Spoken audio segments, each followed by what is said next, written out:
Emily Wilkins here at the Advanced Manufacturing Expo in Grand Rapids, Michigan, and I have the wonderful, amazing Rae Ripple here. Hello. Who I am a total fangirl of, have been for well over a year. When did the show come out? I think it came out in 2021. We filmed it in 2020, but it came out like a year later, so 2021. Yeah. So yeah, it's been a couple of years.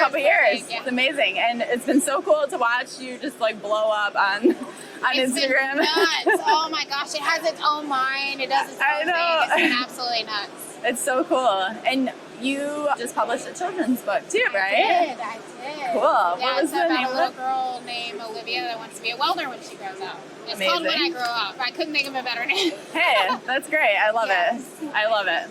So we are here in the Marketing Metal Creator Space. So we have kind of a space theme going on. What was like your takeoff moment where you were like, okay? Well, I think it honestly, Netflix, of course, was like a really big thing for me, but you just need like one good inventoried product, or I wouldn't say necessarily inventory is the right word, but you just need like one good thing that catches on. Yeah. And mine just so happened to be these like fire extinguishers that I used to make. That's like kind of what caught the attention. And then from there is where the big sculpture work came from. But before that, I was doing like little tabletop like sculptures, but nothing to the scale of what I'm doing now.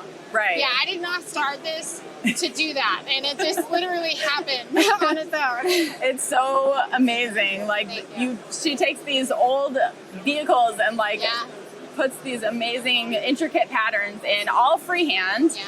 With a plasma cutter, right? Yeah, so Hypotherm Power Max, the new seat system that just came out. Yes. But I started with the Power Max 45. Okay. Yeah. When did you first kind of get into welding? So I got into it like cutting in metal by accident, like along with all the things that I do in life. I just kind of got into it by accident. Like I just started welding because I was already like painting and messing with tin snips and baling wire and rivets and like that kind of stuff. And I wanted to take it to like a 3D level, but in order to do that, I had to learn how to weld. And at the time in the industry, there was no women in it. And if there was, they were deep. They were knee deep in there. Like you could not find them anywhere. And so I just binge watched every YouTube video you can watch, and my moment was called upon, and the rest is history. That's amazing. So amazing. What would tell you that you've made it? You still have big goals and dreams, and they change all the time as things happen. What's like in your sights right now? What would make you super happy? Well, I have a lot of big things coming out next year, including a short film. And so when that comes out, I'm not really sure what's going to happen with that, but we're shooting for a featured film, so that's what I'm working for. I want to do more with Mattel and like things like that, so I've got some stuff going there. And then just sculptures and school visits, and I'm working on another book right now. It's a poetry book though. It's not like your normal like welders thing, but it's called Intrusive Thoughts of an Influencer. So basically it kind of touches base on like mental health, how I deal with imposter syndrome, that next chapter, going through all the chapters and learning that it's not failures, they're just chapters, and then when you realize that they're just redirections, it kind of changes a whole lot of things. So basically, that's what that is. So you get to see and hear and read all my sad sob stuff that I put in my notes.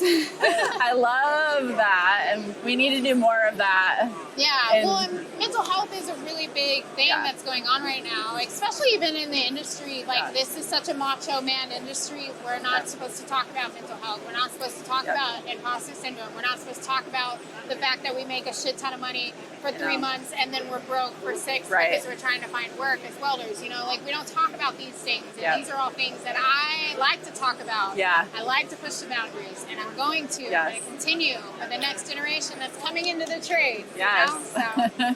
100%. Yeah. I spoke here last year. Was my first professional speaking thing ever was here last year. I watched it. You did? Yeah, it's recorded. It was online, right? Oh, they showed some of it. Yeah. You recorded it? Yeah, so it was recorded. I think I saw it on LinkedIn. Oh, Maybe it was LinkedIn. There were parts of it. Parts of it. I didn't watch the whole thing, but I did watch parts of it. Oh. What was on LinkedIn. So, fantastic. I started my talk kind of talking about I have Crohn's disease, and that's been like a huge part of my career, it's kind of really changed my career trajectory. And it's weird to say, like, kind of in a positive way, but I've had to really focus on my mental health. So I'm going to say something that hasn't been said yet before. I actually just got diagnosed with Hashimoto's, and I'm in an early onset of lupus right now. Oh my God. I started getting really, really sick at the beginning of the year. And so that's why I'm pushing mental health so much, because like I was so stressed out and I was just so like, just go. I wasn't taking care of my body, and it just caught up with me. And now I'm 2 weeks into it. Like I'm literally 2 weeks into it, and as soon as I get home, I gotta go back to the doctor again. And so I completely get it. Get it, because like sometimes too, you're like pushing your body so too hard, much. and you just can't stop because you can't. You're not in a position to stop. I know. And it's so grueling, the work that we do. So yes. It's not easy, but we do it. We do it. We get through. We do it. Afterward, we can look back and be like, I did that. Actually, no, I don't. I mean, I was there like, who did that? That wasn't me. I've been talking about that a lot too. Like, it's important to acknowledge our progress, and it's something that we're so bad at in this culture. Like, we never look back at the good things. Holding yourself accountable. Yes. I've learned that holding yourself accountable. Yes. Like because I deal with imposter syndrome so much, and I do deal with a lot of anxiety and depression. And it's something that I suffer with. Obviously, I carry it from childhood trauma, and I'm trying to do the best I can to be a voice for those people, but it catches up to me too. Like you have to allow yourself to have permission to take the day off and stay in bed. If that's what you want to do, stay in bed. But every single morning when you get up, you got to find one reason to get up and keep moving for the day. Even if it's just to get a cup of coffee. That's literally it. And so pushing those boundaries within the industry to show people that it's okay and you have to hold yourself accountable. So I started recording little tidbits of my life and saving them for myself, like in just a cool moment. So that way, whenever that imposter syndrome sits in, I can go back and I can look at these videos and I'm like, I was sitting out front of a hotel in California about to show a motorcycle that I built for Harley Davidson for the Born Free show. So cool. And I'm just sitting there and I'm like, I have to like record this moment because I will forget. I'll forget because I don't hold myself accountable. So try to do that.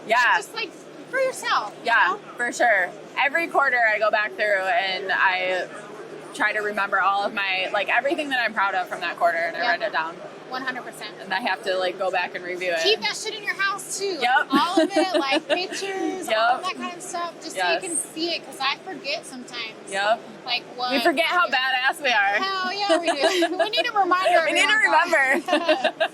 Yes. For sure. So, what do you think of Grand Rapids?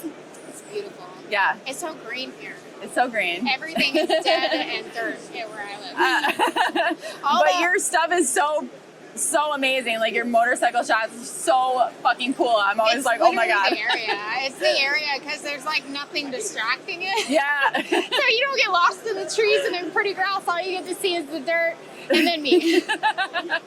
So awesome. You're a crazy cool stunt driver. Yeah. Have you always been into that? Like, have you always been an adrenaline junkie? Honestly, I've always been like the one that pushed the boundaries. Like, I want to push the limits for sure. I've always been that way. But like, I think the motorcycle stuff came also because of mental health. Everything that I do is turned into a job or a part of my brand or something. You know, the only thing it hasn't really is plants, like all my plants, you know, because I have a shit ton of plants. So that's like kind of the only thing that hasn't really turned into a job. But I started riding motorcycles because I needed a place to like just go somewhere. Somewhere else besides the shop. Somewhere else besides, you know, work and home and like what it is to be a single mom and all the responsibilities that you have to take on as a woman. And so like I bought the motorcycle.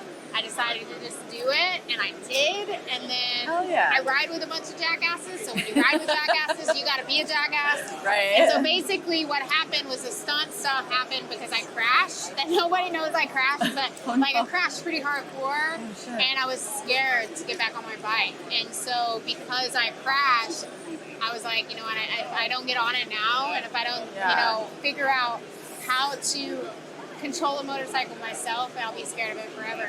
So I just started Stunting. That's amazing. I love Just that. because I was so scared of it. Let's be more scared. Why not? Oh my God, Full that's send. amazing. I love that. Yeah, you ride? My dad has motorcycles, has had them, so I've gone for rides with him, but I haven't really taken one myself. Does that mean it's I know. time? It is, yeah. I race sailboats, so that's my, like, Shut get up. out, yeah. Really? Yeah. Oh, okay, that's just as badass. I know. That's badass. Are you going to be here tomorrow night? I am, actually. You come race with me.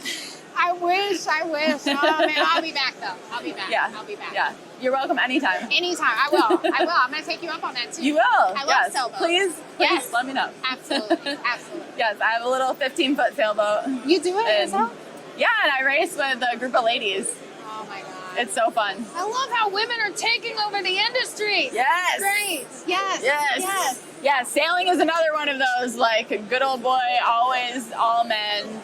So our program that we have is, like, it's super awesome. I love it. There's not a lot of them, but they're popping up now more because I think the word kind of spread along the lakeshore of, like, wow, MUIC has this awesome, like, I women's love program. it. So, yeah, it's really cool. Man, so cool. Yeah, you have to show me pictures. Yeah. You have to show me pictures. Yeah, for sure. I'd love to see I would it. love to. Cool. Yeah. Well, thank you so much for course. taking the time to come up here Thank you and for sitting and inviting talking with me. Yeah. Your stickers are so gnarly. I took like 10 of each one. Good. Take more, please. I'm going to. Give them I'm going to away. stick them all over everything. Yes. Yay. Yeah. And I have a shirt for you too. Shut up! And it's cropped too? I know. All right. I know. All right, I'm Just in. for you. Thank you. Of course.